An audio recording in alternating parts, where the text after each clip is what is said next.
Et le miracle a eu lieu. Je vous présente aujourd'hui un tuto make-up. Alors j'espère que vous allez bien. Aujourd'hui j'ai décidé de vous faire un petit tuto make-up. C'est un tuto de tous les jours. Je l'ai pas testé. C'est juste que je me suis dit allez Amy, t'es lancée.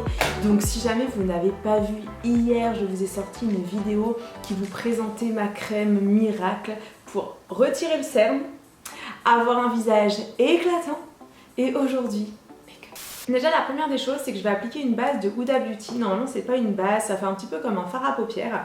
Quand en fait Huda m'a envoyé ça, je me disais mais à quoi ça sert? Et en fait j'ai vu une vidéo d'Oria, Oria se l'est appliquée et je me suis dit mon dieu mais c'est de la bombe. Et depuis je ne m'en passe pas. Alors je vais prendre, donc là c'est la Huda Beauty Matte Metal et c'est la Privilege. Je vais vous mettre la référence de tous les produits utilisés dans la barre d'infos.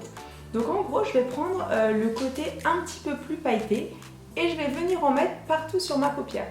Alors comme vous allez pouvoir le voir directement, ça fait un côté super nacré, super lumineux, mais j'adore.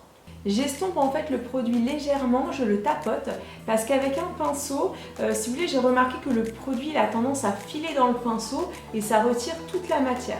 Ensuite, je vais venir utiliser, donc c'est ma palette Tarte, donc c'est la tartelette.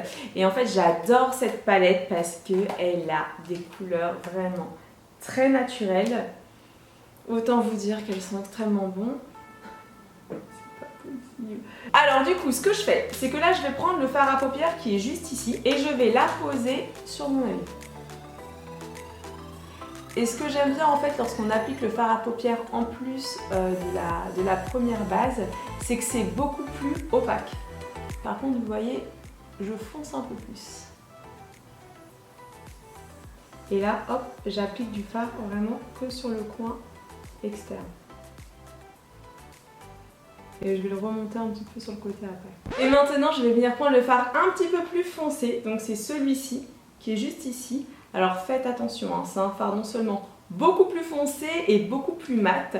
Et je vais tout simplement appliquer sur le côté de mon œil, vous voyez, à cet endroit-là, voilà, en évitant ce genre de choses hein, que je vais devoir corriger après.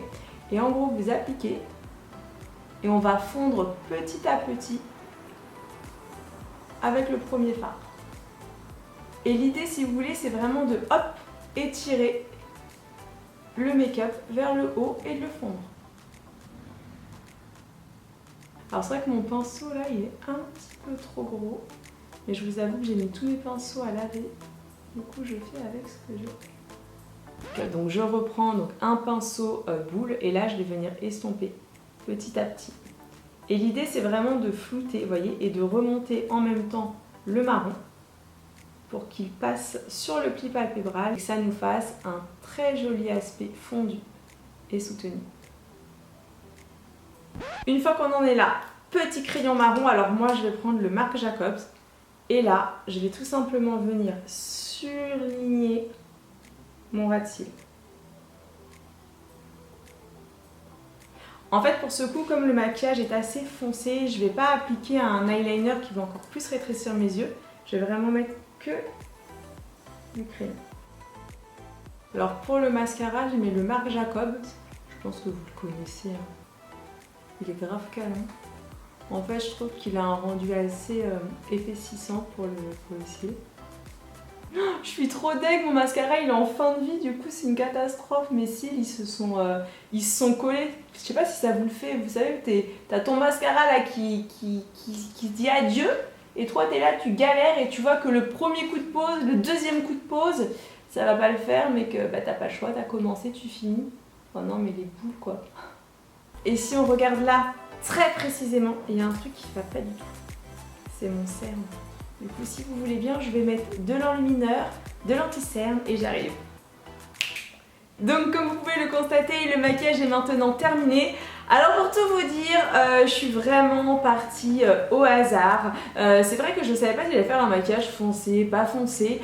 Je suis partie dans un truc assez chargé, donc j'espère vraiment que ça vous plaît. Je croise les doigts et je compte sur vous pour m'inonder de commentaires et me dire si voilà, vous aimez bien encore ce format de vidéo. C'est vrai que je reçois pas mal de commentaires où on me dit Amy, qu'est-ce que tu fais Amy, tu n'es plus là. Et je me suis dit bah pourquoi pas revenir aux bases, voilà, c'est un petit tuto make-up très facile à réaliser, très simple, je pense que vous avez déjà dû le voir plein de fois, mais voilà, l'idée pour moi c'était surtout de revenir devant la caméra, de vous dire que je vous oublie pas, je suis ici, je suis en période de turbulence comme pas mal de temps depuis quelques années, mais c'est la vie. Mais voilà, pourquoi pas, voilà, je me suis dit faire un petit tuto make-up. Bref, tout ça pour vous dire que je vous oublie pas, que je vous aime très fort. Et ma prochaine vidéo que j'aimerais faire, ça serait un sketch sur les faux ongles, parce que je me suis fait poser des faux ongles, mais sérieusement, c'est un truc de fou. Il m'est arrivé une histoire pas possible qui a failli se finir à l'hôpital. Donc je suis en train de voir là, je vais peut-être vous écrire un sketch faux ongles, vous me direz si ça vous intéresse ou pas. Et en attendant, je vous fais un gros bisou. N'hésitez pas à me mettre le petit hashtag Warrior Forever si jamais vous avez tenu jusqu'à ce moment-là de la vidéo. Et moi je vous dis à très vite pour une prochaine vidéo. Peut-être que ce sera la vidéo des faux ongles. Bisous, je vous kiffe, ciao!